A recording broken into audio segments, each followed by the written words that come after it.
Ready for drinking? Drawing? What about laughing? Well, hold on to your donkeys. It's season 3 of the ComX Friday Night Drink and Draw. With your hosts Sizzle and Spedsy, plus Quick Nick, our esteemed regulars, and Australia's best-looking creators. Many of whom have books for sale at comx.shop. Now, let's get stanky. Yeah. Oh, a bit of Sizzle and Doug. Nice. Welcome to the 78th episode of Friday Night Drink and Draw. Tonight we're doing Swamp Thing, and our special guest is Safdar. Thanks for joining us. Sure thing. I assume you're thanking me there, Sis, and right back at you, brother. Yes, I am Rob Lyle, a.k.a. Spedsy, back in the host position. Thank you for Lee for warming the seat. It's weird on my butt. Quick, how you going, Noddy?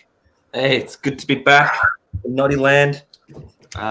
This is my first show for the year, so let's get that rust. Let's get those cobwebs off. Let's get into it. And then next to Noddy, of course, is the lonely giant, the earnest dork. It's Jana Hoffman. Welcome to the show. Hi. Sorry, I'm getting... Echoes? I think she's getting... Sorry, I'm getting delayed audio and current audio at the same time, and I'm very confused. Me too. Somebody's getting twice the show. Lucky. Have you got your speakers on? Your headphones? You haven't got the YouTube video open at all? Oh, I do. Sorry. No, that's all right. Yeah, if you've got YouTube playing at the same time, it's on a delay from us. Oh my God, that's so much better. I'm really sorry. Jana's our resident IT lady as well. Just, I know. Yeah, I know. I'm a web designer. I should know better. When the IT ladies were in trouble. Have you got it, Safdar? You all right? Yeah, I just made the same mistake, but it's sorted now. Thanks.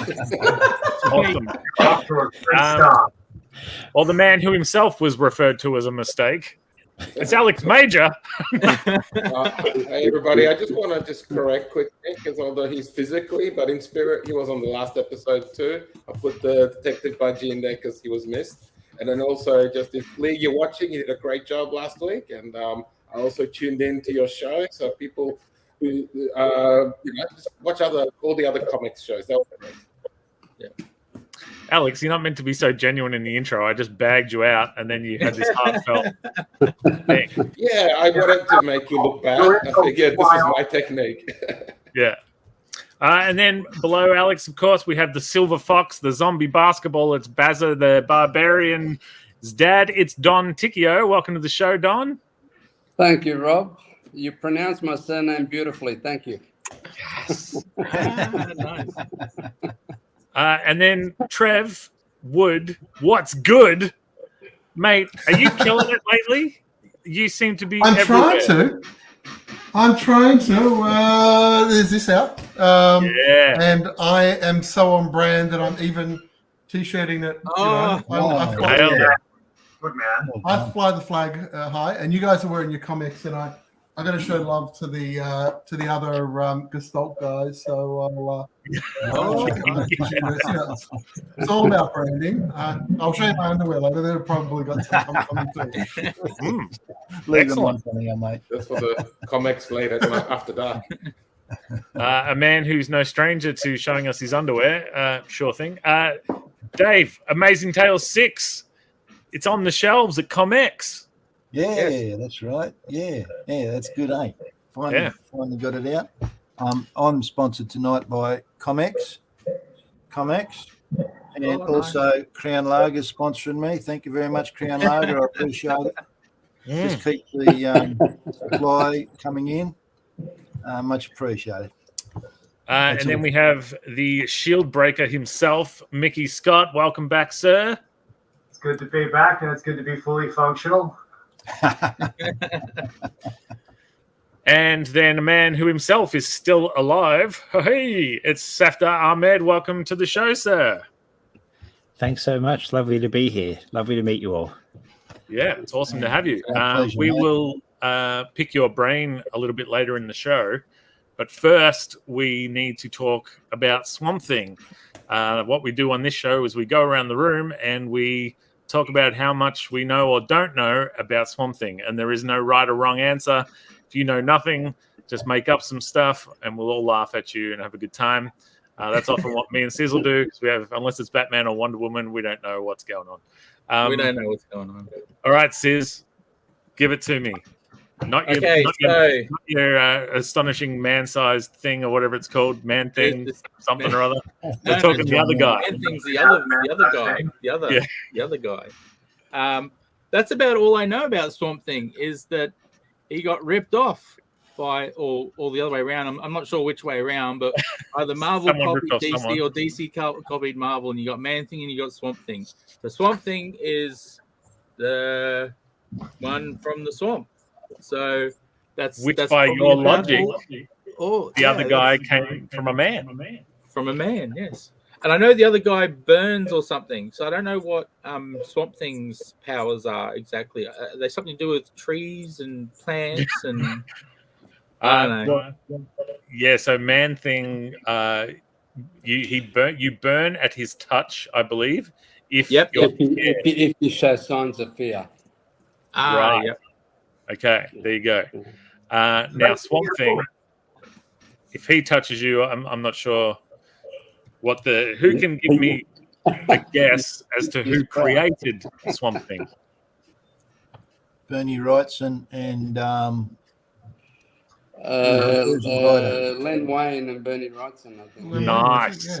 Because also Len Wein, of course, created Wolverine. Len Wein created Swamp Thing on a subway ride on the way to DC, where he was about to pitch a bunch of ideas. Cool. Quick, what do you got on Swamp Thing? Not a lot, not much. I had fun this week because I've submitted some artwork, and I used some watercolors. So I got to have some fun making some swamps and dripping some paints. So I don't know much about it. That's all I can tell you. It's fresh. All you can tell us about him is that you drew him. I drew him. What inspired you to pull out some traditional media?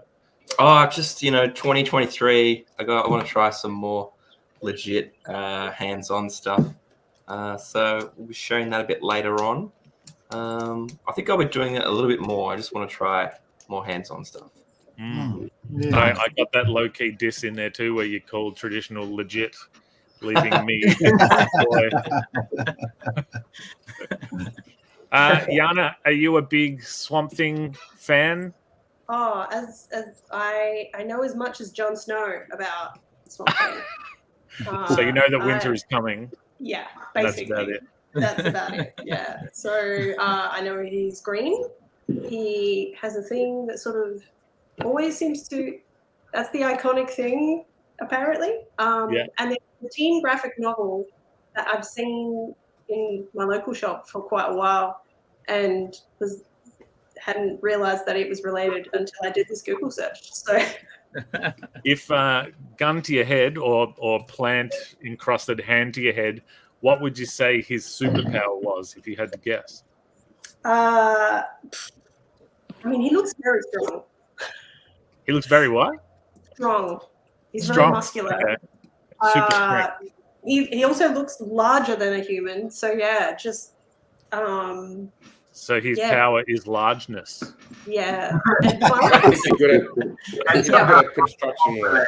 Yeah. It actually, I don't know if any of you have watched Avatar: The Last Airbender TV show, but there's a couple of episodes where they're in a swamp and there are waterbenders using like the water in plants to make a Swamp Things like monster that like attacks people, and so that's basically what I think of. That's my reference. So yeah. Now that's the latest movie you're talking about, Avatar, the latest Avatar, is it? I am not actually. The unfortunately very similarly named but completely unrelated TV show. Okay. But yeah, it's an animated show on Nickelodeon. So it's really animated. Oh, right. But there is a live action version, but it's not. It's done by that M. Night Shyamalan. We don't talk about that. I'm sorry. My voice is bad, so I can't do a song about it. Yeah. No, I got a free ticket to see it, and I knew it was going to be bad going in, and yeah, I think it got voted worst movie of that year. Like it was real bad. So yeah. But I think movie of the year. I think Amazon is going to do a live action version of the animated show, so not a movie. Oh, okay, that'd be interesting. Yeah. I'm not sure why though. Like, I mean, other than money, they like money, I guess. Yeah, money is good. Like it's paying it money because obviously fans aren't. Oh, they're like, I think there was a board game Kickstarter recently for like a licensed Avatar: The Last Airbender board game, and that raised like just a casual couple of million, you know. Yeah, it's very. The fans just always want more. So, but I'm babbling. Sorry. No, all good. That's what we're here to do. Quick, your last illustration, just to take us back to the Man Thing versus Swamp Thing of it all. Did you know that they came out within months of each other, and that actually Jerry Conway, who created Man Thing, actually shared an apartment with Len Wein at the time, and they both created their characters. And Len Wein, creator of Swamp Thing, wrote the second Man Thing story. So the Man Thing and the Swamp Thing are entwined. They're brothers. Yeah. Here's some entwinage that I'm sure you will. Oh, I like it. Well, and also the YA graphic novel Swamp Thing is about twin brothers. So it's Is it really? Yeah.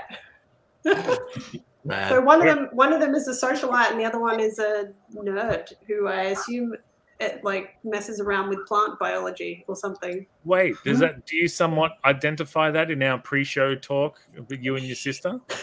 I mean, maybe. Except for the science thing, I was never particularly good at the science. Yeah, and you don't look particularly grassy from what I can tell. So, Nope. Mr. Major, you'll set us straight. Tell us everything. You're the encyclopedia of all things Swamp Thing. Give it to us. Yeah. So, anyways, before the show, I did do a Google image search, and he is indeed green. What Yana said totally checks out. He's got these little things there around his mouth. So, totally, he doesn't have like his nose. Like I don't know. Like I'm guessing he's like a honest fella because he's got a little nose. Pinocchio reference because that's what the kids are watching. And that didn't work, but we all try stuff out. Well, funnily enough, I can't remember if it was Sarab or Don told me how to remember Don Ticchio's name. Is that Pinocchio? Was that a thing, Don? Do you tell people Pinocchio?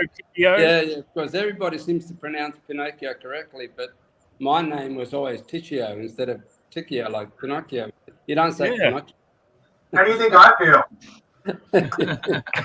So I always use that as a reference for people to say. It registers in their mind how to say it.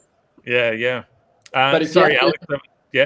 If you have to say it in the Italian, it's totally. How is it in Italian? Is it Ticchio or Italian, Ticchio? it's Ticchio. Ticchio. Ticchio. Andiamo. So it's like a K and a Y. Kyo. There you go. Anyways, my Italian's not good. I can only say like Bino and va bene. You're fired.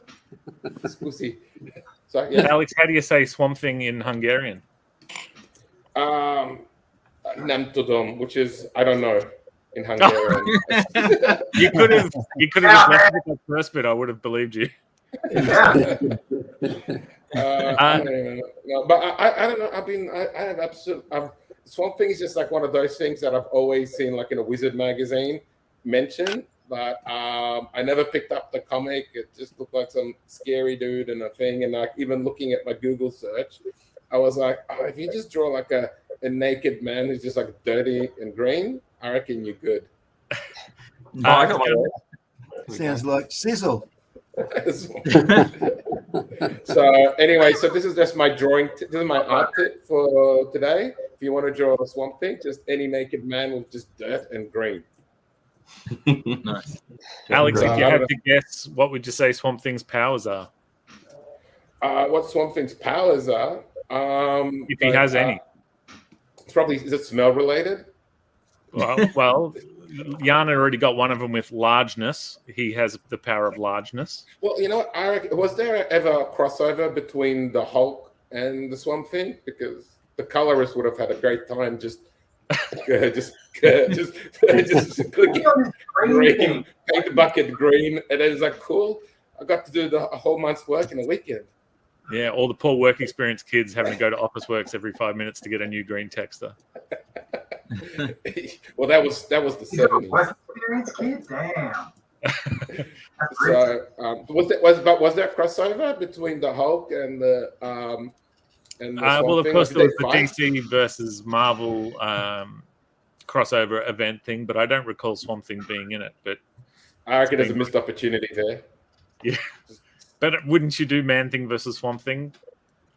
Well, not after what I heard today. It sounds like it's like low effort. I'm like, make a story. It sounds like it's already like, you know, crossover between creators. I want to see the Hulk fight the Swamp Thing, and then when I see them fighting, then I know what their what the Swamp Thing's power is, and then I'll be like, Rob, I know what his power is. I was watching I was reading the crossover, and looks like the Swamp Thing's power is just, you know, strong smell. Okay, well, let's get work. All right, so we're going for strong smell and largeness so far. They're our two main guesses. Don, talk to us about Swamp Thing. What do you know? What do you don't know? What is his power? Oh, I like to think that you can have all year-round vegetables in your garden. Everything sprouts from him. Okay, so yes, sprout powers. Yeah, I'd say so. Sprout, yeah, it's supposed to grow. Everything should be able to grow out of him. So, but the funny thing is, when that came out, I actually picked up Man Thing first. It was in Marvel Savage Tales. It was black and white. Mm. And I think a few months later, I saw the Bernie Wrightson Man Thing come out. Which I fell in love with the artwork. But I like both characters in their own respective rights. Yep. Although the Man Thing, you know, with those three things coming out of his face, just looks a bit ridiculous. But anyway. Yeah, strangely enough, I like the design. It is weird though. But then to go back, so Swamp Thing has the two things, and then Man Thing's just like, well, we're going to add another dangly fine thing from his nose. I think they were trying to outdo each other, weren't they? Yeah. But, what about you, Trev? Sorry, Don. No, go. It's fine. Yeah. And Trev, you're half made of wood yourself. Do you have an affinity for plant-based? I came into this thinking that I was going to be the guy that would just have nothing to contribute, but Swamp Thing. I was introduced to Swamp Thing via the amazing Alan Moore run in the 80s. So Wrightson and Len Wein created him, but then kind of he became a nothing character, and Moore took him and did what Moore does and reinvented him, and it was just an amazing run, and the artwork was like nothing else on the shelf at the time, and the story was amazing. So I do know a little bit about Swamp Thing. His alter ego. If you've got a fact sheet in front of me, you can check me. Yeah, go. Let's go. And everything. Do it. His alter ego is Alex Holland. Close. Oh well, Alexander Olsen, but also another Alec Holland. Terry. Yeah. No. Yeah, you're right. Sorry. Yeah, I think Alec Holland was Moore's version. I think there have been multiple Swamp Things through the years. He basically can control all of nature. So in the Moore run, Moore paints him as basically godlike, and the Justice League kind of show up and go, we don't know how to deal with this, and kind of could you just not do what you're doing, because we couldn't stop you if you did keep going. He's in various iterations being paired up with Miss Pamela Isley, Poison Ivy. So that's what I'm including in mine tonight. A bit of Pam, a bit of cheesecake for the beefcake. And what else do I know about him? Oh, he's nemesis is the Floric man. So it basically has the same powers. Wanted to another scientist who wanted to get the power over nature, and is basically an evil version, the Bizarro version of Alec. Yeah. So actually, I'm surprised I know any of that. Well, you're winning so far. Do you recall? So I've only read because someone was telling me how awesome it is. The part of Alan Moore's run where Batman's in it, where Swamp Thing's taken over half of Gotham. Do you recall that? It's like issue. I can't remember that. I vaguely remember it, but I can't. I'm trying to. I remember them arriving in the swamp, and the whole league is standing there. And yeah, right. I can't remember who the artist was, but it had a very Sienkiewicz vibe. I wanted you to give me the synopsis, so it inspired me to dig it out and read it again. But that's all right. That's fine. No, the artwork is stellar. It might be Watson again, but it's just phenomenal. Total Bean and Stephen Bissett. Yeah. Of course, Bissett. Wow. Yeah. How'd you know that, Dave? Because I got the books. So, Dave, are you telling me you actually know about the character we're drawing? Holy moly! Look at this guy. Look at this. I've got 3 of them. I've got another one here. Yeah. And another one as well. But don't let me interrupt Trev. He's doing well. No. Yeah, hey, if you've actually got the books in front of you, that's far better than my half-assed remembered memories from like 10 years ago when I read the book. Oh, right. You still got them in your collection, mate? I actually think I read that lot from the local library. Oh, right. Local libraries, kids. They're awesome. Yeah. And yes, he still has them, and a huge amount of library fees. So yeah, of course. Well, those books were wonderfully illustrated, highly intricate. The beautiful stuff, really is. Speaking of beautiful stuff, Dave, what do you know about the Swamp Thing? You obviously have read some of it. Well, yes, I've got I bought this Bronze Age because I'm a bit of a fan of Bernie Wrightson's art. And I had seen 1 or 2 of his pencil drawings and pen drawings of the Swamp Thing. So when I saw this for sale, I think it was only about $25 or something, I thought I'll buy that. Then I read it and I enjoyed it. There's Bernie Wrightson did the first dozen issues, and then another artist named what's his name? He's bloody good too. It was a Filipino artist, I think was his name. Nestor Redondo. That's right, Redondo. Yeah, and he did a bloody good job too. So they've had some great artists on working on the Swamp Thing. I enjoyed the stories because he goes chasing Frankenstein and all that sort of stuff, and he fights werewolves and all that good horror stuff that Bernie Wrightson likes to draw. So that I read that, and then I bought the Alan Moore series, and I only got through 2 of these. I like Total Bean and Bissett. I think their art was quite as good as Bernie Wrightson's or Redondo. Someone got shot? He's put a lot of work into it, that's for sure. A lot of hatching and all that stuff.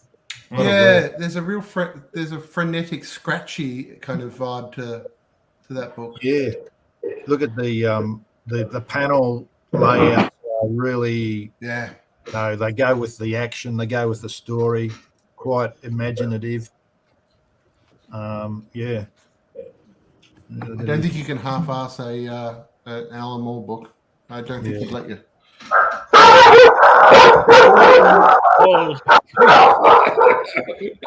The dog doesn't agree. I want some images to go with that sound. I just want to say RIP to the headphone users out there. Apologies. Holy moly. Dave, so how are you finding drawing? How are you approaching the man of many lines tonight? Well, I'm really enjoying it. He's pretty simple, straightforward sort of thing. There's no clothes to put on him. There's no folds or anything like that to worry about. There's no real uniform to him. It's not like a superhero where you got to get certain emblems in the right place or anything like that. He's just a blob, really misshapen shape. He's quite easy to draw. He's a lot of fun to draw. Dave, were there any episodes where he did wear clothes, like just like a shirt and some flip-flops? What happened? He was a scientist, and they sent someone, I can't remember exactly who, but they killed him, or they didn't quite kill him, and he got caught up in his chemicals, and they threw him in the swamp. And the mixture of his chemicals and the swamp, fungus and algae and all that sort of, turned him into this creature. That's how he originated. It's funny how though the origins of Swamp Thing and Man Thing are very similar. Oh, right. I don't know anything about Man Thing. They got this formula. The bad guys are trying to get it. There's an explosion. They both end up in the swamp. All right. Yep. And all the mixtures and everything just does what it does to them. We're taking Safdar's glory away here because he's the one, the expert, isn't he? Dave, just on the no clothes aspect, is there a loincloth situation, or did chemicals what's going on down there? If you know what I'm talking about. Naked, mate. Vines, lots of vines. Vines. And carefully placed moss and fungus. Right. Oh, nice. I had that problem myself. Head, mate. So has it been ever exposed then, if he's like a male or not? Because they're kind of hiding it from us. Well, he's male. Is he? Okay, cool. So done. Yeah. Now I don't want to get too deep in the weeds on this one. See what I did there, but would he? What did you do there, Rob? Like if a bee or something was to take his pollen, or what? Like I don't know, how do flowers create baby flowers? I'm not a scientist. Let's just move on. Speaking of not a scientist, when a boy flower and a girl flower invite a bee for some fun. Okay. Right. Excellent. Man Thing has red eyes too. It's the similarities continue. Oh. Mickey, what do you know about the Thing from the swamp? I'll tell you what I don't. He's not the Swamp Devil. See, the Swamp Devil is a hell of a machine. Straightens curves like the General Lee.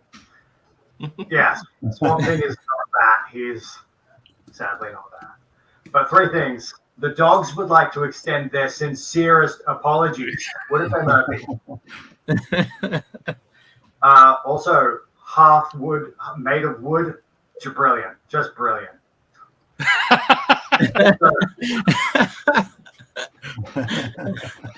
And then, Dave, I for a second there, I thought you said that Swamp Thing had no real unicorn. I'm just really excited about a Swamp Thing riding a unicorn now. So maybe I should start again. Yeah. Mickey, I want you on every show now where you just do a wrap up of like the last half an hour and tell us all your favorite bits. See what I can do. I'm supposed to be coaching now, but I'll see what I can do. Are you a Swamp Thing guy, Mickey? Do you know? Have you read him, watched him, know of him? I've never read Swamp Thing, but that description of Alan Moore's run about him being godlike in his powers over nature, that's really exciting to me. I think I'm going to have to dive in now.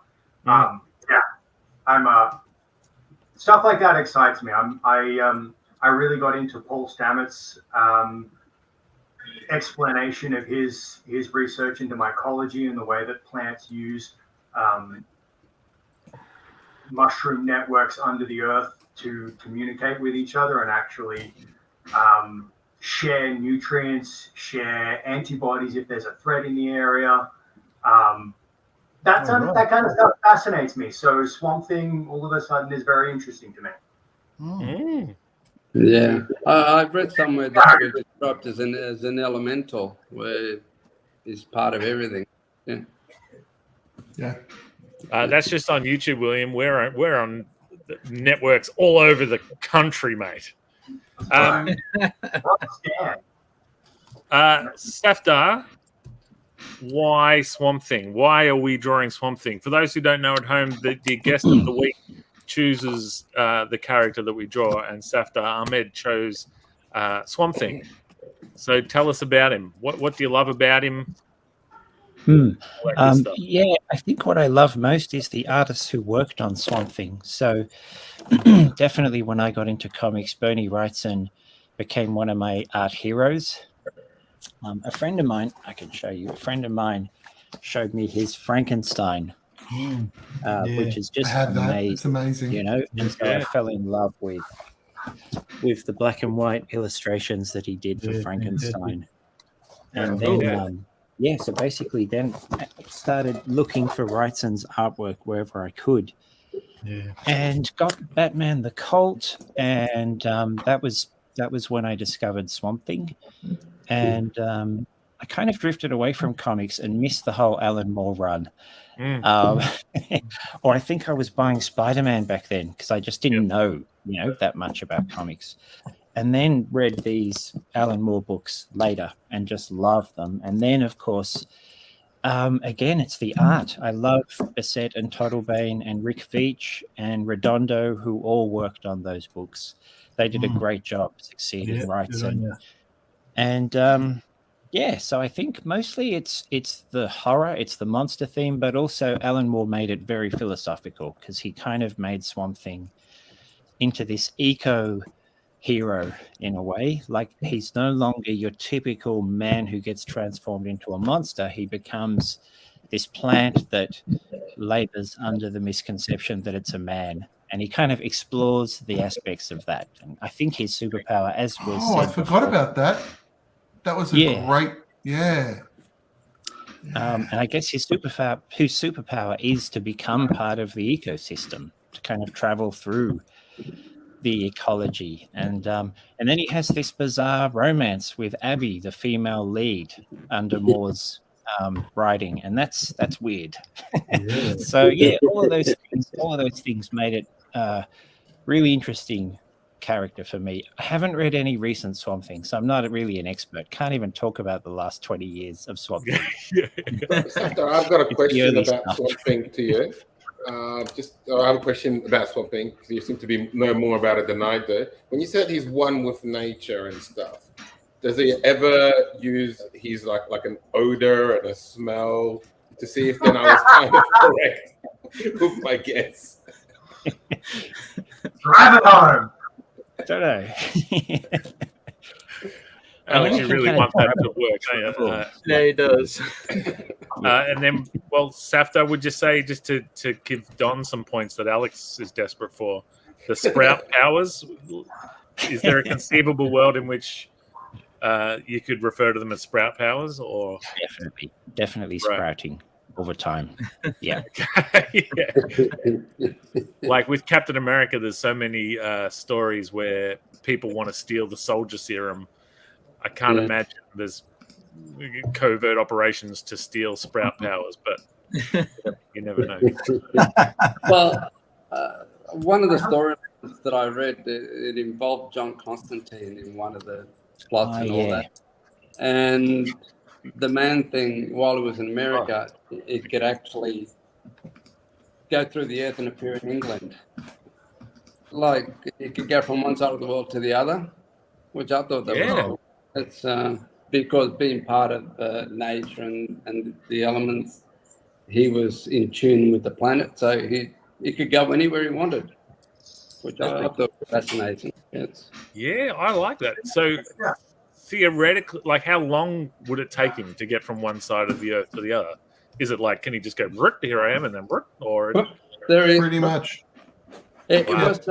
I read the storyline about a year or so ago. COVID started about 3 years ago.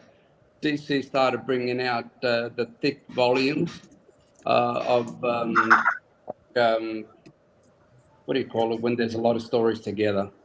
Omnibus? Yeah, an anthology type thing, and Swamp Thing, but it was all Swamp Thing stories, and they had a storyline in there with John Constantine, because Constantine was in England and he was in the US, and they got together and blah blah blah, and that's where I saw them use that particular portion of power that he could go anywhere he wanted in the world, which was great. I mean, to me, it made sense. He would just go through the network of the planet.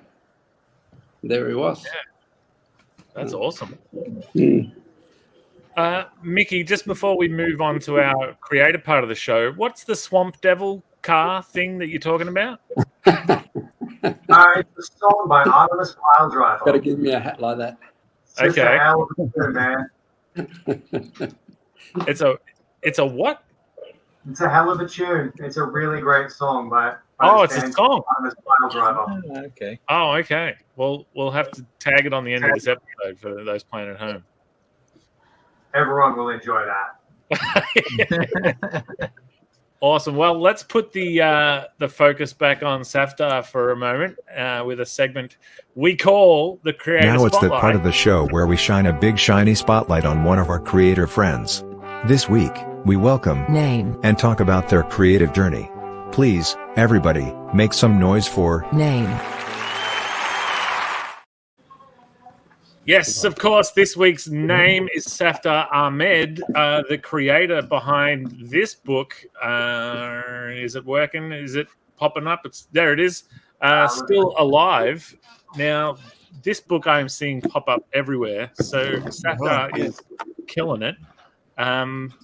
So we're going to find out a little bit about the man, a little bit about the book, all that sort of stuff. Safdar, if you don't mind, can you take us back and tell us sort of where your journey in comics and being an all-round creative person, where all that began for you? Yeah, sure. Got into comics when I was about 13, 14 in high school. And it was probably Todd McFarlane who really got me into comics. I really got into his Spider-Man run. That's awesome. And then discovered Jim Lee and, those guys. And mostly just read Spider-Man. So I didn't really get exposed to the breadth and width of comics when I was younger, and then kind of drifted away in my 20s and went on to do other things and always loved art, but wasn't really focusing on it. And then it was only about 10 years ago that I really got back into making art and comics in a big way and catching up on, all the good stuff and really loving people like, all the Fantagraphics artists, a lot of independent stuff, and then rediscovering Swamp Thing and Alan Moore and all of those people. And then I've always loved horror, so I collect a lot of horror comics and horror manga, and really got back into the art and the storytelling. And then Still Alive basically came from that. I was sort of volunteering at Villawood Detention Centre, doing art and just drawing with people there. And basically Still Alive emerged from that environment. I made friends who I eventually collaborated with. They were refugees from Afghanistan and Iran and those countries. And so it became a journalism project inspired by Joe Sacco, because I loved his books on Palestine and former Yugoslavia. And sort of Still Alive kind of took 5 to 6 years, and it was just bringing all these narratives together. I felt a lot of pressure because it's not my story. Like, I'm not telling it, I'm telling other people's stories. But just wanted to sort of make a strong representation of what goes on inside detention centers. So it's very political and tells the narrative of one guy who's sort of shown here. This guy. Oops. You go. Right there. The dark-haired And bloke. Yeah. he's a friend of mine, and his story sort of goes throughout the whole book, and then it tells a whole bunch of smaller stories as well. And as you can see, I did it mostly with Artliner pens. There's a lot of cross hatching. You know, it's as tight as as like quite tight drawings for me anyway. But just really enjoyed it and was fortunate to get it published, and glad that it seems to be doing well in terms of people reading it, which is amazing because that's what every artist dreams of, right? Like people seeing your work. That's what we do it for. It's been quite a ride. Yeah, and you won an award for that, mate. Yeah, it's won a couple. It won Book of the Year in the New South Wales premieres thing. So that was weird because that means the literary people are reading it and liking it too. So that's been amazing that it's sort of been given that kind of respect, because obviously comics and graphic novels, need more spotlight because it's such an important art form. And in Australia, everyone still thinks it's, kind of marginal. So, how many pages are we talking about in that beast there? Oh, gee, let me see. It's about 210 pages. And so you said how many years? How many years were you working on the book for? About 5.5 years. Wow. And a lot of that was quite intense. And it was my first long form book as well, so I kind of did too much, which most people do in their first big thing. There were about 40 or 50 pages that I had to sniff out. It was just this big bloated preachy kind of thing, and then I kind of strengthened, whittled it down and made the stories sharper and kind of made the points more precise. And and my publishers helped me with that, so they were awesome. Oh, wow. Awesome. Well, if you don't mind, Safdar, can you tell us about the writing process for something of that scale? Is it heavily scripted, or did you work out the story in thumbnails? Like, how did you my going process, at the beginning? It definitely, I know some people, start with a script and it's really detailed, and then they start penciling and then they ink it all. My process is really all over the place. I kind of knew what subjects I wanted to make chapters about. So I just kind of wrote those out and then kind of pulled the interviews together to try and find the best bits for the best chapters, and then just went one by one and sort of made the script as I went. So it was like, okay, this chapter is about this thing.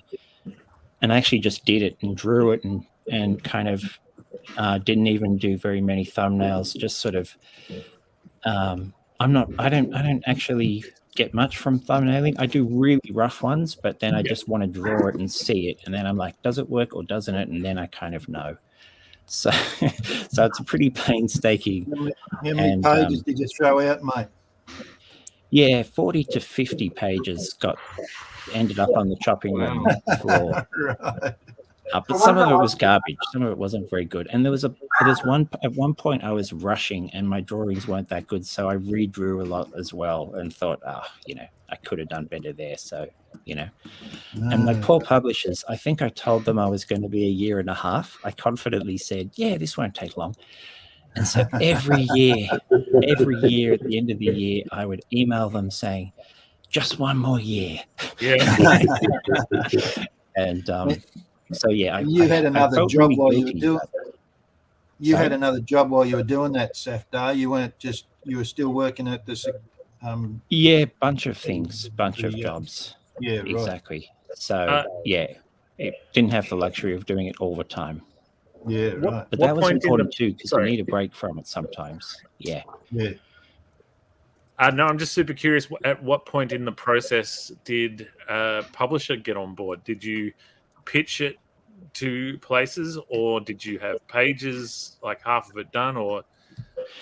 Yeah, in a way I was lucky. So it started as a web comic, which I just did like a really small version. Just one little bit was a web comic about Villawood, which I published in 2015. Yep.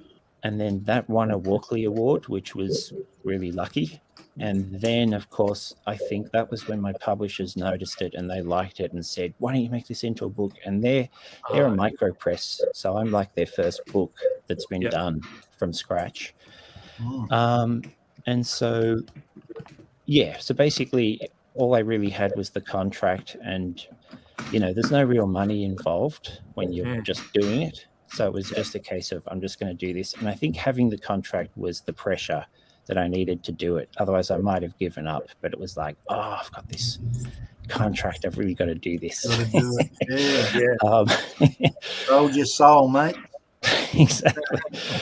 And then they did give me some editing help too. Like they were the ones who said, it's a little bit too bloated. You need to, you need to cut this down. And so they have worked. There's three of them in my publishers: Erica Wagner, who works in publishing; Bernard Callio, who does a lot with comics, like he's a big comics guy from Melbourne; and Elizabeth McFarlane, who also teaches comics in Melbourne. And so they've read a lot of comics, seen a lot of comics, and so they were good in helping me kind of tighten it up as well. Have you had opportunity to hear some of those refugees whose stories you've told? Have they read the book? Yeah, that was important to kind of consult with them. So because they're friends of mine, that made it, I think, a lot easier. And we were already doing art together for a few years in the detention center. Right. So they sort of knew what I was on about. They kind of had seen my drawing and comics. And so, I basically did a lot of checking and often showed people, this is your bit. And some people wanted me to draw them, disidentify them and draw them differently to how they looked. Some people wanted to be, didn't mind if I drew them sort of as they looked. There was all that stuff, a lot of ethical considerations about protecting people's privacy. And luckily most people liked it. So that was good. Yeah, that's excellent. I've got a question about that, just to follow up on Rob's thing. Do you have any? Is there like anybody that was like extra happy to have their story told? And is there anything you can just tell us a little bit about that? Yeah, I think most people who were in the collaboration didn't mind having their story shared. Like they were some of them really wanted to share their stories because they felt like they'd been wrongly imprisoned and they wanted their story to be out there. So they were like on board with getting the message out. And that was really important. Like if someone's, very private and doesn't really want their stuff out there, then that wouldn't work as well. So fortunately, most people were quite happy with me to just do it. And one or two of them were already speaking to the media. So what I was sharing was nothing new. They'd already said it to other journalists. So that was good too. That made me feel better. Like, okay, I'm not, if they are actually identified, at least they've already spoken publicly. So all that stuff went into it. Yeah. And so just to follow up on that, was that also a lot of it with the online comic as well? Was that because it's out of the online stuff? So is that you approached them, or was that like just like a friendly conversation where you were like, this needs to be shared?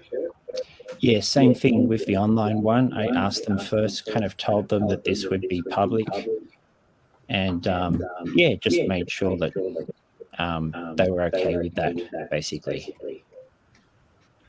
Hearing a bit of it for some reason. Got an echo, Safdar, it's quite from mine and Sizzle's perspective, it's quite a big get to have you on the show. You're from we're all sort of one big community, but within that there's these little groups and whatever, and we've wanted to speak to someone from your sort of perspective for a while. We're always trying to get as many different voices on the show as possible. I'm very curious what your perspective is on the Australian comic book industry at the moment? Like just like how you think it is, how it's going, what we can do to just your general thoughts. Yeah, I guess I can't speak so much to people who want to work in the main genre comics, like the superhero stuff, because, you know, I'm not really in that world of that pipeline to Marvel and DC and that kind of thing. So I can really only talk about people who do their own thing, which is most of you as well, and people who do independent things. Yep. And I think it's pretty healthy. I think it's exploding at the moment. Definitely. I didn't go to it, but I'm friends with the people who do the comic art workshop, which they had recently in the ACT, and you know, that's like a boot camp for future graphic novels, and so I think it's looking good. I think the scene, definitely the creative culture is really strong. The audience is another matter, right? Because we're not France or Belgium. We don't have a huge culture that understands the language of comics as well, or has that appreciation for the art form. But I think that'll keep going. Lockdown might have helped if you look at manga sales during lockdown. So I'm confident that comics are breaking out of, you know, the boxes that people put them in. Yeah. Well, yeah, thank you so much for joining us on this episode. And obviously, we would love to have you back as many times as you want. And, you know, feel free to put out the word to some of your friends and cohorts. And we would love to speak to more of your peeps. Speaking of people whose first time on the show, Yana, we like to do a mini sort of spotlight when we have someone new on, just to sort of like find out who they are, what they do, all that sort of stuff. So if you don't mind giving us a little like, hey, this is me and this is my stuff.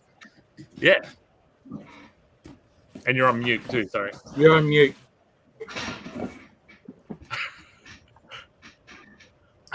Oops, sorry. Yeah. No, all good.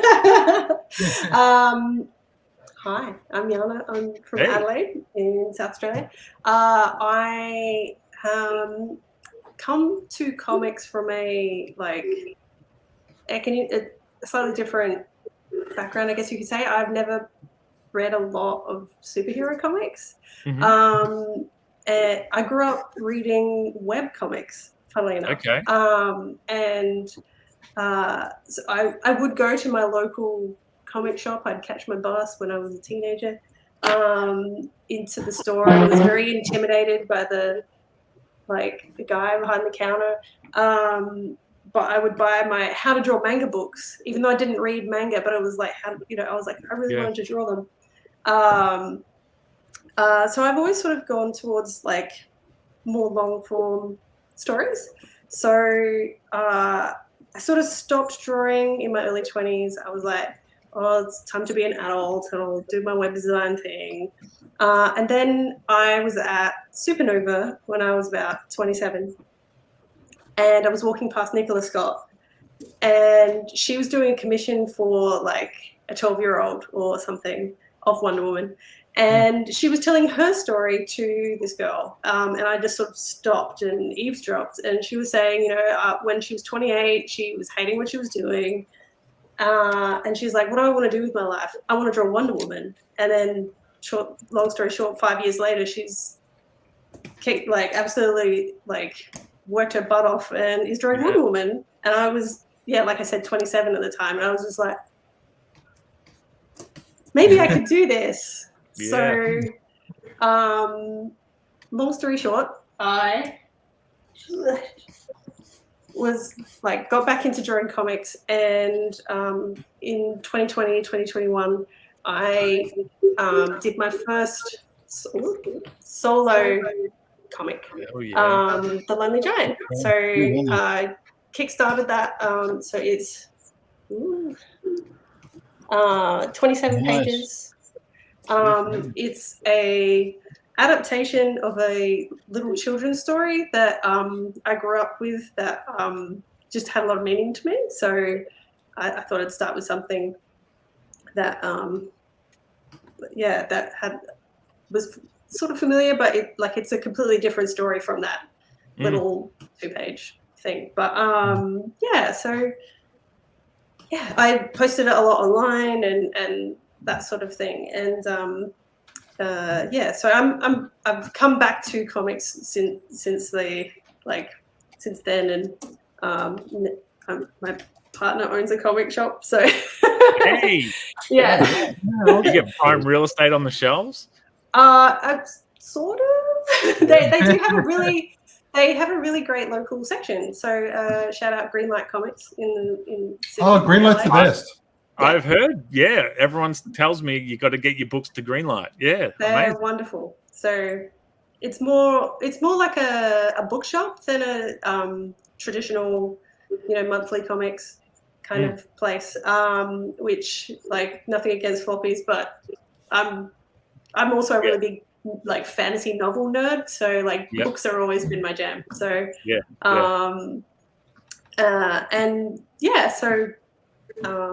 that's me, I guess. I mean, floppies are awesome, but a good spine. I'm a sucker for shelving books as much as reading books. That's so wicked. a few of my favorites is Faith Erin Hicks, The Nameless City, and Snapdragon, a lot of first second books I really love. They're amazing. So that's my dream. Get published by First Second. Awesome. Yeah, just to go back on the Nicola Scott, if anybody watching has connections to her, she'd be a great get for the show. She's got a very good, interesting story on how because I remember her when she did the for Phosphorescent Comics. She was just doing covers, and I also know when she first went to San Diego Comic Con, it took her, I think, about 3 trips to land a good gig. And when I went to San Diego once, I saw her. She was very friendly and happy to see other Aussies as well. So she's a very friendly lady as well. So she's awesome. Very approachable. Incredibly supportive. Yep. Yeah. And also just a machine. Her artwork's amazing. Oh my God, yeah. And when I first heard the story, I was like, when I first heard the story, I was like, oh yeah, she just worked really, really hard, which she obviously did. But she was like, I was working two jobs to support myself in the States, and it basically gave myself insomnia because I slept 3 hours a night. I'm just like, I don't think I've got that in me. I believe in you, Yana. You can do it. You can do 3 hours a night. I'm too old for that now. Never too old. Kudos for saying Yana as well, Alex, instead of Jaina like you did before the show. But apologies. I lived in America for too long. It was 12 months. So this happens. Yeah. Did anybody get the number of the bus that Rob just threw him under? That's right. Well, that's for those who are unaware, one of my favorite people in the world is Alex, and I love messing with Alex. So it's all in good fun. One of the people that I hate the most, or like the least, is Rob. So I'm joking. I also have nothing but platonic love towards you. Yeah. Trev, we haven't seen you for a while, and I alluded to it at the start about you killing it. So I follow a lot of our compatriots in the industry. They post photos from all different conventions and group photos, and always down the front with a cheeky grin. Trev's all over the place. What have you been up to? What's the last couple of months been like? The issue 1 of The Sinister came out, thanks to Gestalt. How pretty is that? And I've been really fortunate to be an invited guest to the Ozcomic shows, and they're just so much fun. And I think even if we didn't have the sales have been really good, and it's been very successful, and I'm so happy for that because it's a great book. I don't know if everybody knows Christian Reed, but Christian Reed's the writer, and I think he's he's exploring some of his favorite themes. It's got some horror and some creepy occult stuff in there, and he in the past has done some superhero stuff, and I think he wants this to be his kind of last hurrah for superheroes before he climbs deep into the occult coffin, or let's the ancient gods devour him. So he's really thrown everything at the wall, and it's just been so much fun doing it, and also just the Gestalt family. So I got to hang out with the amazing Indigiverse guys, and I don't know if you guys have had any of those guys on the show. Yeah, well, both Scott and Katie have been on the show. Are they going to let you play in the Indigiverse at some point? I feel like your art. Look, I drop hints. And I did. I have actually done a bit of a few pieces of fan art, especially with. Those guys are a machine in local comics.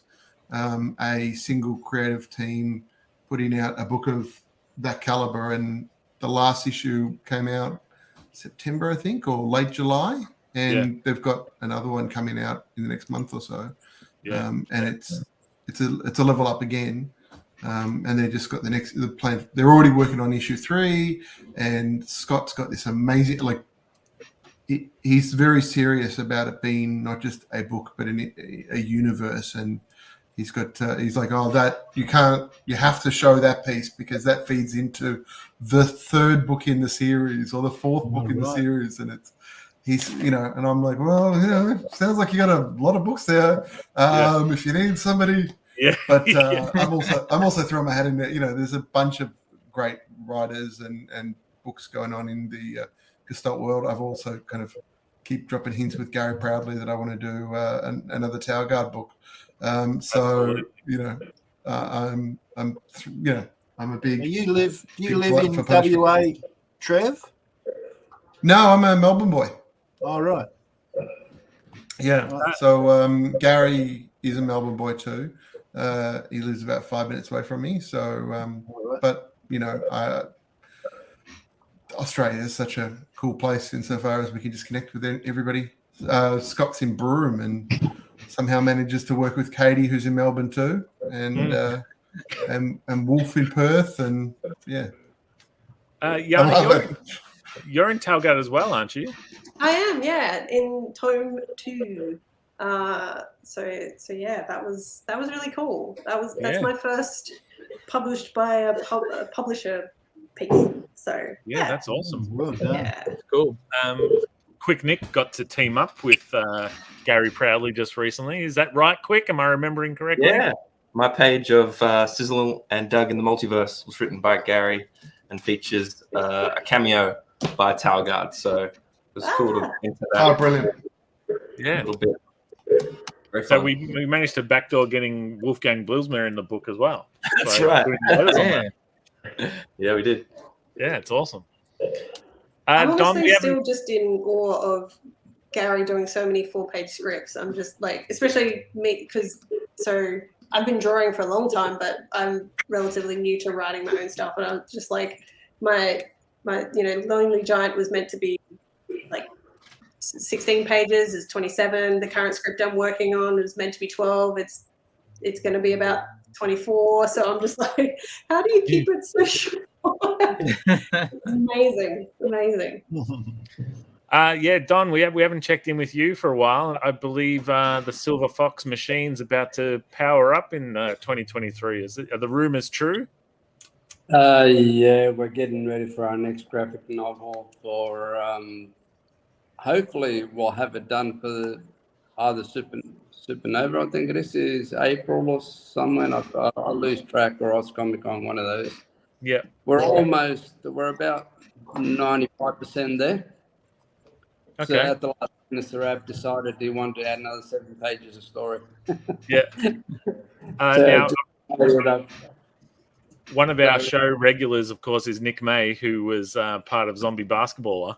The fans are demanding, how can we get our hands on Zombie Basketballer? It's not on the Silver Fox website. We need it. We only printed. Actually, I would have thought Sarab better put it up there. But we only did a small run of them with testing it. Right. And it went really well. So we will have more of them for the next convention. But I'll follow up with Sarab to see why it's not up on the website. as far as I know, should have been up there. Yeah. Well, is Sarab watching by any chance? Because you can just leave us a note in the comments. Yeah, Sarab, you've got a lot of Nick May fans, at least here on this show, who need some of that Nick May action. So, Nick did a fantastic job for the section he did. It was really nice, funny and lovely. But we should have it out there. Well, I'm surprised it's not up there, but But then again, I don't check the website. I usually you don't need to read up on yourself. And poor old Sarab has been so stressed with work. You know, there's no such thing as 9 to 5. You know, it's more like 5 to midnight. Yeah, 5 in the morning to midnight. You know, it's crazy stuff. But yeah, we're working on the next Baza Vampires and Vegemite. Okay, awesome. Okay. That looks fun. It's all. I've just got to do the lettering plus I'm doing a piece pin up in there, my own stuff. Of Baza, and we're just waiting on the next 7 pages to be completed. 2 of them have already been done. The 7 pages have been written. Some at the front and some at the back to tie up the story a bit better. Yep. Okay. And hopefully we'll have it ready for the next convention. That's the plan, anyway. Yeah, right. We're on track. Put it that way. We're on track. So it's looking good. You know, we're mucking around with covers. We're just doing a cover is very hard. You're struggling all the time trying to find the right one. We get one done and put the typography and the masthead and everything in. It's not strong enough. It doesn't stand out enough.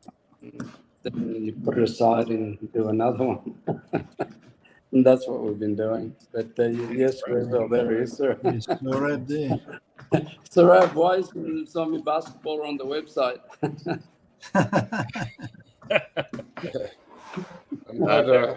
I summoned him. We're very happy with the way the stories, the artwork, the colouring, everything's progressed. So I think fans will like it. Oh, awesome. Yeah. Well, we're just about to move on to look at some artwork, and we may as well start with the man. Check in. Dave, where are we at? What are we doing? All right, we've onto the watercolour. You're venturing into Nick Cleary territory with the watercolours. I was inspired by Dave, to be honest.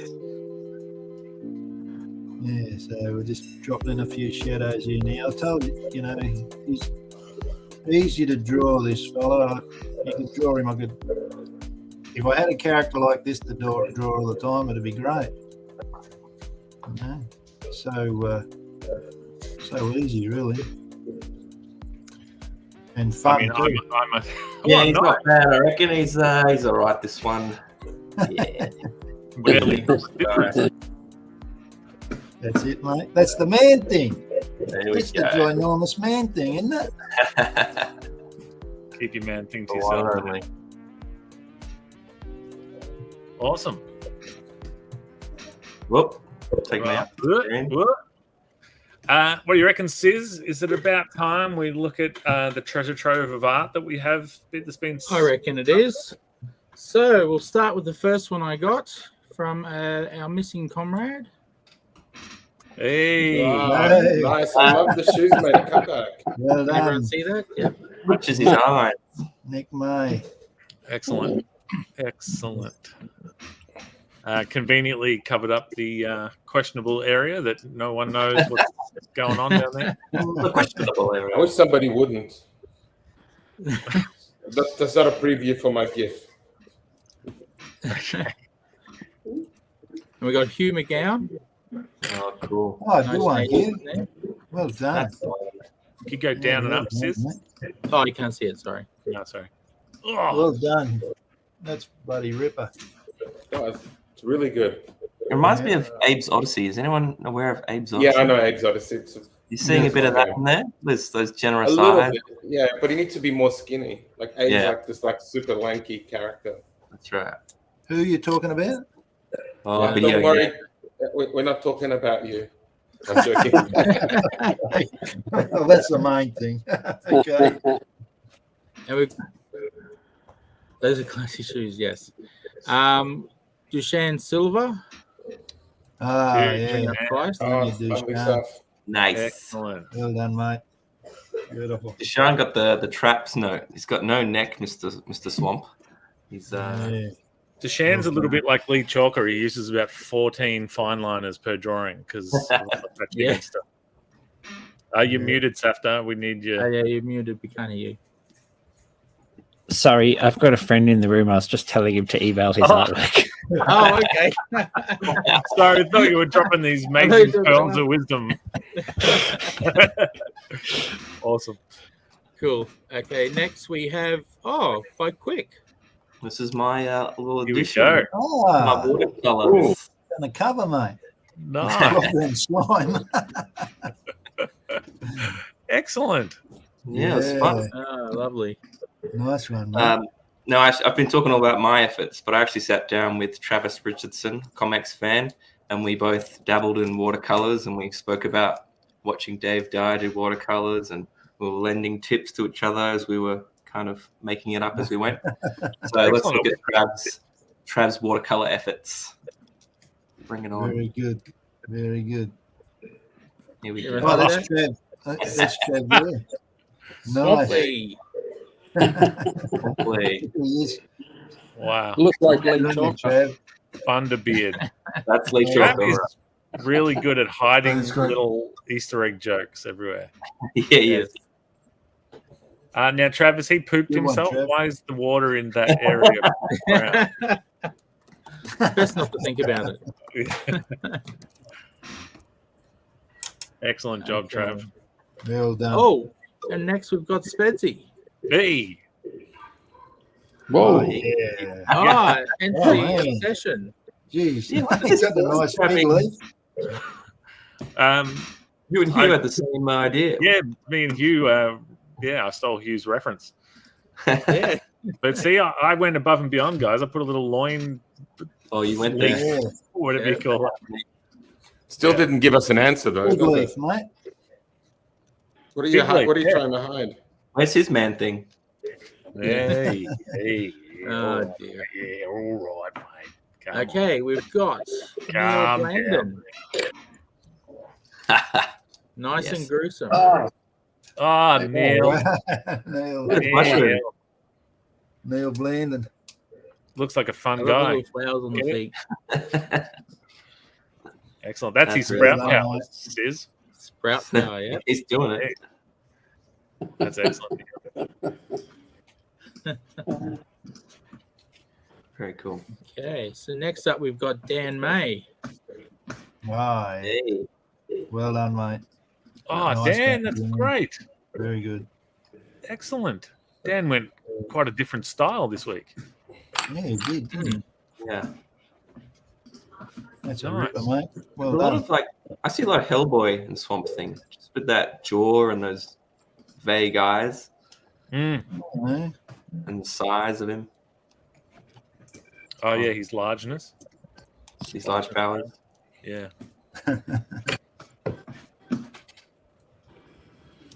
What's Right, next, can Sid? you just grab Yeah, that I got while I it. download some? Yeah, sorry. We are up to Tony Menzie. Whoa. Well done, Holy Tone. Wow. Tony. Wow. Well done, mate. Amazing. Not a detail spared. Holy moly. It's fun. Oh, I don't know. The flower could have like 2 or 3 more line work. Yeah, maybe a little. All There's right. a lot of zombie in this. Getting lots A of little bit of a undead bear in vibe. it, you know. And funnily enough, Quick, he's anything but. That's He's true. more alive than you. Yeah. Well, I don't know about that. Tony Davo 77. Yeah, Is cool. it working? There we go. No, good one, Dave. Very nice, mate. Nice, Davo. Davo is all over Webtoon, absolutely killing it. I'd give the address out, but I can't remember it. So that's handy. But yeah, Davo's killing it. Actually, you can find Davo on the front cover of Sizzle and Doug. There he is. Oh yeah, that's right. Because Oh, yeah. I do lots of different people's characters, and I wasn't sure who Davo's main character was, so I just put Davo himself. Well, he's a bit of a character. Next, how do you say this person's name, Sis? I don't want to. I don't know. I was leaving it to you. Okay, well, I'm going to go with. Give Dave a try. He's the one that's good with names, except when it comes to helping me. Can Yalchinkaya. Apologies for absolutely butchering that. I'll just go with. Very good. Nice. Awesome. That's awesome. That is awesome. Sort of apey. Yeah, if you're watching, if you could spell out your name for us dummies, like sound it out for us so we can actually pronounce it properly, because we're damn near close to what you drew, a couple of plant-based Neanderthals. So yeah, that Nicky Scott's the man with the pipe. Not tonight. Yeah, he's the one in the room. I think it's pronounced John, just so you know.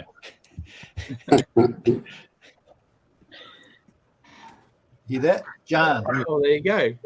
Is it? Yeah, that's right. It's weird Turkish spelling. It looks like Can, but it's John. Yeah. Oh, that's your friend in your room. Yeah. Right. Oh, awesome. How do you spell it? I mean, on our thing, it's literally CAN, but Sis put it in. Maybe did you? I don't know. Right, Scott. That's how it comes Turkish up on my computer. Let's just go with CAN. Safdar's buddy until we get a proper. No, you can believe Safdar. He's in the same room. Jeez, No, mate. you can't believe Safdar. I Word on believe the you, streets, he's a Safdar. shifty man.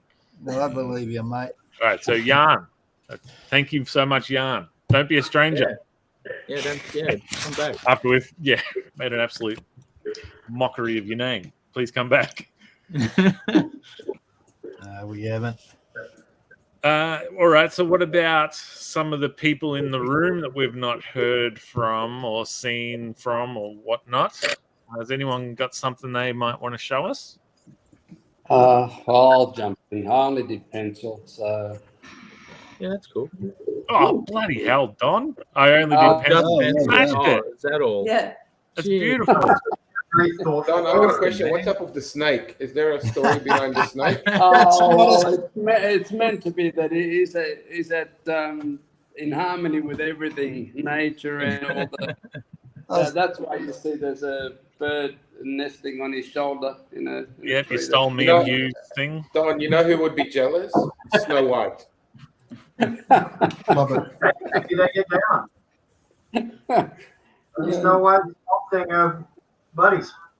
Yeah, are they? I thought that would. She's just jealous of him having all these animals singing on his shoulder and stuff. Or you just use something off. That's pretty rude. Does the snake have a name? Well, the snake could be a metaphor for all I know. Oh, okay. I thought it was George or something. What about you, Trev? I can see in the background you might have something ready to go. Am I allowed to put that? Yeah, up? you're welcome to share that. Yeah. I'll let you do it. So Nice. I've been doing the wow. tonight. So Holy.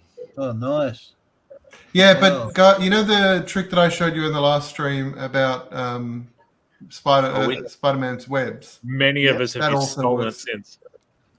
Yeah. That also works when you're doing vines and stuff. So all of those vines are all a bit of a cheat. But if it works, it The works. magician's not supposed to share their tricks. Yeah. That's Tell excellent. us it was like, That's why I got kicked out of very Magician's difficult. League. He's actually, we were talking quick, you were saying about the Hellboy vibe. This one's, Trev's has got a Thanos vibe. Oh, yeah. I thought it was more like a T800 vibe with the red eyes and the square jaw. Yeah. Way more Thanos. Oh, yeah, because comic Thanos has the red eyes, like the glow. Yeah, Does right. And of course, Yeah, I just went with that. I'm not sure that he does. Oh, he does. Classic Noddy. I don't know how to take it down. That's awesome, Trav. I just called you Trav. Do that again. Come back. We've got a Trav here. That's why too many Travs and Trevs. That's awesome. What about you, Yana? Have we got something? You got something we can see? Or I have something, but it's digital on my computer. So how do I you share that? can email it to the little email address that's gone along the bottom of the screen. It's art@comx.studio. I see it. Just a minute. What about you, Mickey? You got a little something? Or did your dog ate it? Right now, or I just sent a picture to Sizzle on Messenger. Oh, Sweet. Messenger. Okay. So I don't. It was easiest. Oh, there I see it now. Safdar, are you working traditional or digital? Or Yeah, I'm just working traditional. I can hold it up if you want. yeah. Okay, just Oh yeah. Oh, wow. Beautiful. Yeah, that's some very That's bright and vibes. amazing. It's got a flower. See, that's a detailed flower. Just saying. That's like haunting. That's kind of freaky. That's incredible. like just having fun with it. Oh, the Yeah. spider. Yeah, little spider on that one. Yeah. Oh, that's It awesome. kind of looks like he died, and that's his skeleton, and the Earth's kind of like taking it back, kind of thing, like Yeah. reclaiming him, sort of. Yeah, that's Yeah. lovely. Wow. Yeah. And there you go, Alex. There's an apple on his head. That's right. Oh, so that's also a reference. That's what I was saying. You can get fruit out of him. Damn those sprout powers! He's a great friend. Thanks so much. All right, so we've got Mickey's has just landed. So take a look at the shield break nice. with good I spell. love that. Whoa. Yeah, Cool. Ripper. He also has Well like done, singing Mickey. birds on his That's shoulders. great, man. Yeah, these look more like scary ravens to me. Yeah, you gotta have the Metalhead birds just singing into the That's the one sound. thing I've always consistent with this character is the big ominous vibe. Everyone seems to get like real gloomy about him. Mickey, you were brave on this one. You've got sort of a crotch situation, but you haven't addressed what's in the crotch. He's just a little bit of mystery, you know, like maybe you Yeah. want to talk to Swamp Thing, romance him a little bit, talk sweet to him, and find out for yourself. I don't want Right. to give it all away. he's I the think he Ken keeps his doll wallet there. of plant-based. Your problem, Rob, is you're obsessed with size, mate. You know, it's there, you just can't see it. Right? Right. Give it Okay. like a break. Yeah.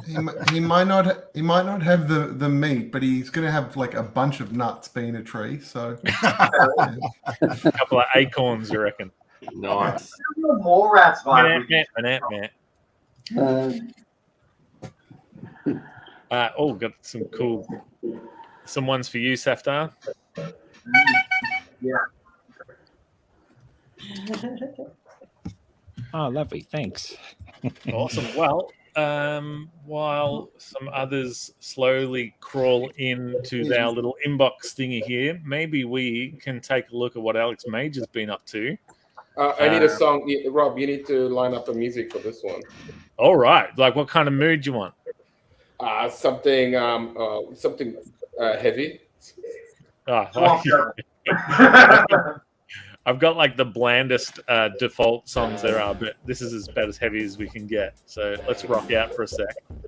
For those who don't know, Alex is an animator and he animates a little something with our weekly character and an Australian character. And now I'm just scrolling through trying to find where it is. There it is. All right, let's go. Let's have a look. I also didn't address the crotch business. Too shy. What is dripping? Swamp stuff. Yeah, why is he dripping, Alex? Swamp stuff. It's Oh, that's like- it's full of moisture. Oh, okay. That's like Oh, murky mate. water. All right. And of course, the Southern Cross from Dave DeVries's Southern Squadron. Yeah, because That's that's on Kickstarter, and I think Rob's involved as well. But that's for a later time of the show. Yeah. And then these guys just wanted to get in on it as well. Oh, nice. See, I did not know Peter was like a huge dude. If I would have known, I should do that where Peter's like super tall. We need to save all the dancing gifts, Sis, just so we can have them ready to go.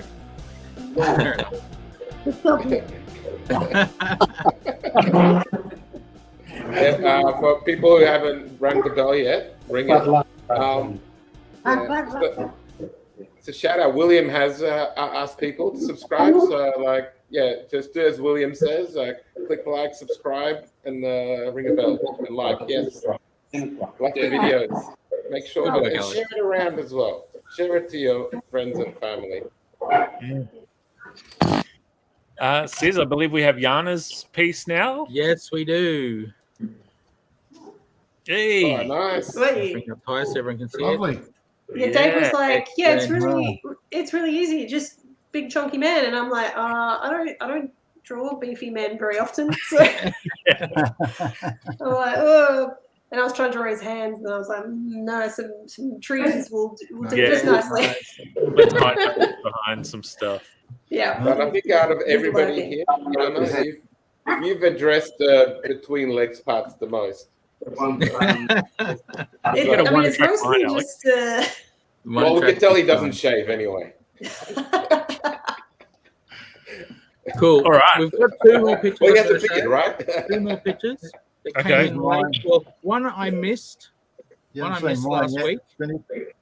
We have. Oh, sorry, Dave. Yeah, Dave, done. Oh wow. Gorgeous, Dave. I love it, Dave. We're coming, Dave. We're all fighting over the button. It's coming. There it is.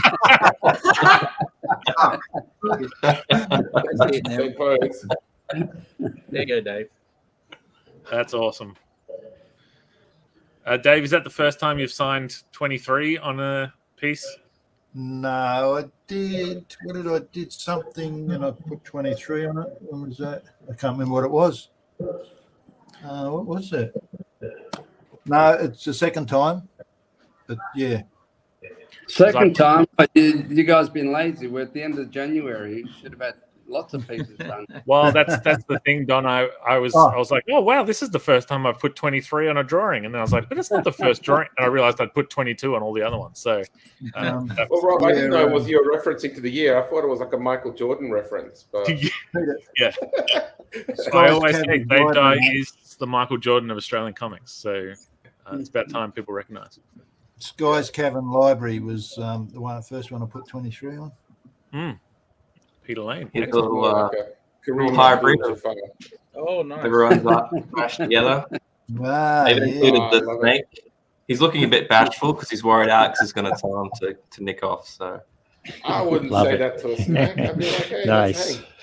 Does anyone else see the Grinch, knowing it's going to be green? There's a lot of Grinch in there. That's what I was going to say. Yeah. I'm disappointed though he's not holding a bird. Me and Hugh feel left. Yeah, you should have had the bird. It's not too late. Revision. You don't All go right. in Well, quick what for about nothing. Now? what? Oh yeah, you sorry, Sis. You're Wonder Woman Yeah. stuff. What it was last week somehow I missed Rob O'Connor's Wonder Woman. Wow, Oh. nice. Oh, cool. Double click. Double tap it. Lovely. Oh, wow. I'll double click Down it, and up. sorry. Hey, there it is. Awesome. Oh, the old brown paper. Beautiful. Great work, And Rob. somehow Jason Paulos has ended up in my spam and I only found it the other day. Oh, really? Oh wow. Oh, Jace did one too. Nice. Oh, that's great. I get heaps of Wow, spam from nice. Jason too. This is good. Yeah. I'm hoping to get some snail mail spam from him soon. Ordered the new Eek zine thingy. So looking forward to that. All yours now, Rob. So now, for those who don't know, the last segment of the show goes a little something like this. This poor person is looking through the newspaper for info on what projects our artists have been working on. And this lost individual is using a map to find where she can follow our artists on social media and buy their books. How about we save them the trouble and just tell them? We call this next segment Shameless Self-Promotion. Shameless. Well, I'm going to block the people down the bottom. Whoa. ComX shop. See you guys. ComX.shop. Australian indie goodness with one flat postage rate within Australia, $9 at the moment. But not just that. We have, if I can get it right, I can see why everyone has trouble with this now. We have Sizzle and Dug into the Multiverse in the shop. And I'll just get rid of that. This is number one. It's already taken, sorry to say. Who got it? Yeah. Oh, I don't know. Is that a secret? Who can tell? But yes, so that was launched on Monday. So there's still 60 copies left to go. So did you get my order, mate? Yes, I did. Thank you very much. Whoa.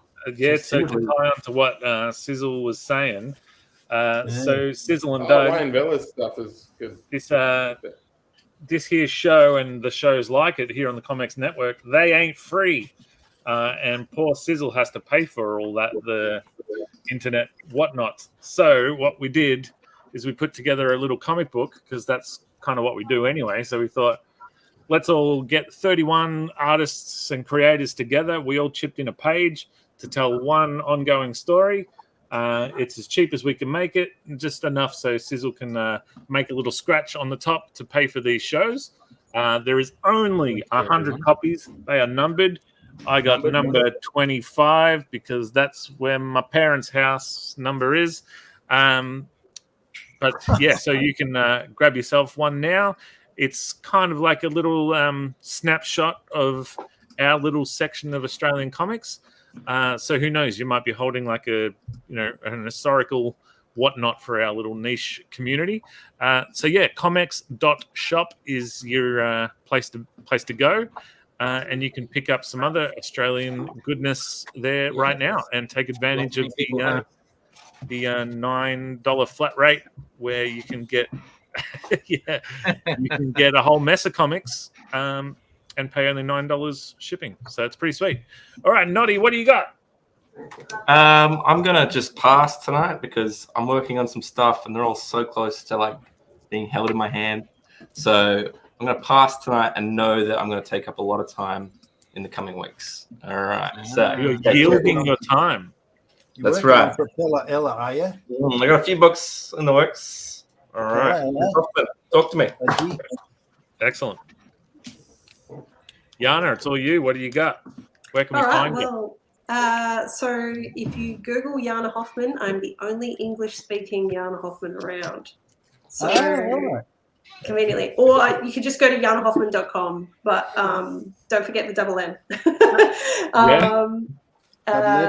So did you harass the other Yana Hoffmans to check whether or not they spoke English? No. But so that. on Instagram, I got the name Yana, and I get regularly harassed for my username by people who seem to not speak English for their first language. But just once a year, I'm like, "Are you sure you want your domain, your username?" And I'm like, "Yeah, I'm using it." So on Instagram, I'm Yana because Yana Hoffman was taken. So Yana is Hebrew for God is gracious. I did So hear that. maybe that's a thing. God is gracious. God is gracious. That's Yeah, God. It's all about God, apparently. Yeah. It was just Yana Hoffman was taken, so I was like, Yana. My website has links to all the places that I'm on. I'm mostly on Instagram.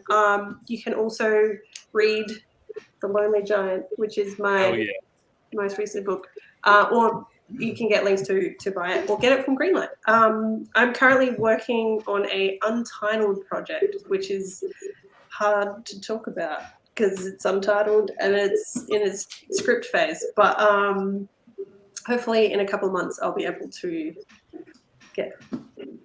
spread more excitement about it. So, There's a lot of books with that title. I'd probably suggest changing it. A lot of books with that title. Yeah, it needs workshopping, definitely. So. Next, we go on to the defender of humankind. That's what Alex means. That's like said. So you guys in good hands. Yeah, either that or sloppy tunes. What do you got for us, Mr. Sloppy? So for people who I've been telling to go to my awesome TikTok, and then TikTok kind of kicked me out after having 100K, over 160K subscribers. So now I'm on Instagram Reels. I relaunched it. Somebody took my Ichigo Boom name and they're just sitting on it. So now it's called Ichigo Smells. Because that's a lot. So probably more appropriate. So that person who just took my name on Ichigo Boom from TikTok and then just sitting on it, it's now Ichigo Smells. So go to Ichigo Smells on Instagram. Nobody's following. I'm not going to post for a while, but there is 2 videos on it. So you can subscribe and wait for animations to come in soon. Excellent. And also just to kind of reiterate what William said before, there's like a little thumbs up button. Click on that. So that's a like. And then also there's like a subscribe button. Click on that. And then there's like a little bell and ring on that. And then tell your friends, relatives, neighbors, people you like, people you don't like, strangers on the streets, to subscribe to this thing. And if you're like somebody going, I want to advertise for something, contact Sizzle. I'm sure he's up for sponsorships. Okay. Of course. Am I right, or you're against them? If you're against them, stop. Oh, no. So, you know. If you have a VPN company that you need it, just go to Sizzle. Anyways, go to Don now. Don. So I typed in Don meaning, and it's to put on clothes. So to put on clothes, where can we find? Well, that's not my real name, so it doesn't apply. Not telling your real name. My real name is Donato. Oh, I thought it was going to be Pinocchio. Pinocchio. No. So put on Anato clothes. Anato clothes. Yeah. I had to change it recently because of all these bloody cross-checking with ATO and everything. Don, and I didn't match, and I had to get 100 points of verification. It was a nightmare. But so I had to revert back to my birth name, to passport name, to avoid, to be able to get on the ATO website for the taxes and all that. A bit of a headache, but got there. So what do you want from me? No, I want to hear more about the ATO. So, so silverfoxcomics.com.au. Just silverfoxcomics.com.au, and hopefully everything is there that you can buy, purchase, hopefully the zombie basketball will be up there next week. Just go to it and shoot us an email if there's a connection there on the website to contact us if you need anything. Be great. Even ideas and thoughts on what we do. Yeah. We always like to have feedback, whether we're going in the right direction or not. Like I said, Sarab is pretty, precise in what he wants to do. So he's always using marketing strategy to find out what works, what doesn't, puts it out there, who likes what, who doesn't like this, and we just, try and get it right. Yeah. So, go to silverfoxcomics.com.au. Nick Cleary. Sorry. I've lost my train of thought. I'm old. Oh, sorry. Well, I was going to say that the time that Nick Cleary yielded, you've just used. So, Nick, next week you can't advertise your book. Trev, a farm assistant or other rural worker, an ordinary country bloke. Where can we find you? Wow. I was always told that it meant discreet. My brother's name means judge of God. My sister's name means grace of God, and I'm something used to describe tampons. So I was thrilled by that name. Yeah. Is that the meaning of Trevor? Because I just went for Trev. Trevor, yeah. Trevor's his full name, mate. Yeah. You'd reckon? Trevor means discreet or steadfast, I believe. Well, funnily enough, I've got a correct about settlement. meaning of wood. What was that? Is Quick Nick correct about the meaning of wood? That's the title of Trev's autobiography, I think. Yes. The meaning of wood. Sorry, Trev. Where can we find your art and your books? A whole bunch of places. So you can come to my folio website, which is just trevwood.com. You can catch me on the socials with variations of Trevor Wood Arts or Trevor Wood Art. Twitter, I think, is arts, and Facebook is art. As well as that, you can get the first issue of After the Snow. I'm working on the second issue. I forgot to mention that before. That's really exciting. The second issue, we're currently getting coloured, and the pages are coming back, and they look stunning. I'm also you can also pick up my work in the first volume of Talgard, and I think they've got you can get a double pack, so you can see my work and Jaina's work and get yourself a bit of a discount, I think. But you can get that off gestaltcomics.com, and you can also pick up Unmasked from Gestalt or bump into me, and I carry copies everywhere because I am that vain. So there's a Jaina and a Yana in Talgard, is there? Yana. So that was that bus just came past again, Trap. Sorry. Cheers. Dave, beloved. That's the meaning of Dave. Just so you know. That's me, all right. There you go. Yeah. My stuff available there. Screenshot that. Got it. Now, his lettering is a lot better in his books. Speaking of Dave, there's something in the mail for me, I believe. What do you... Is this... I know. That's available at the comic shop, that one. It is. You can get that one, ComX. Had to advertise you something, mate. This is now available at the comic shop. Yeah. Yep. My latest. This is Amazing Tales number 6. All black and white art. Excellent. A little bit Chalk. of violence. Yeah, chalk. So that's available now at a cheap price. Get it while it's hot. What else? That's about it, really, isn't it? Yeah, that's right. Keep an eye out for Sky's Cavern Library when it comes out, because I've got some work in there. I'm currently working on something for the Moose. Ooh, Dave! Is it the evolution one? That's I'm inking pages here. Did 2 pages today. Oh, awesome. The line, the contour work there.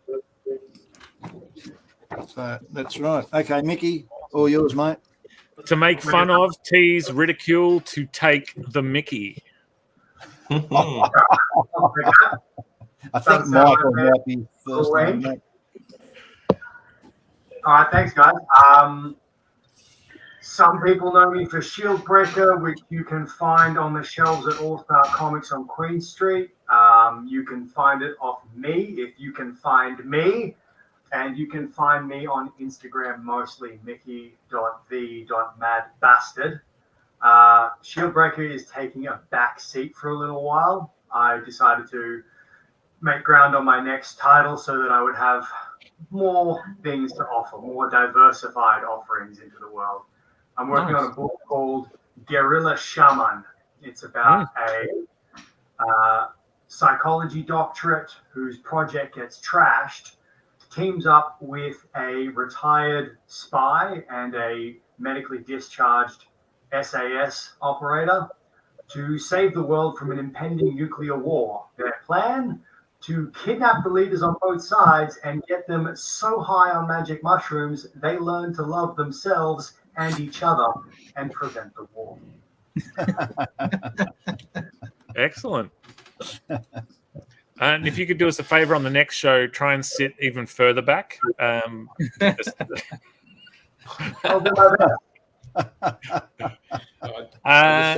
Thanks so much, Mickey. Thank you. Over to you, Safdar, which means Gary.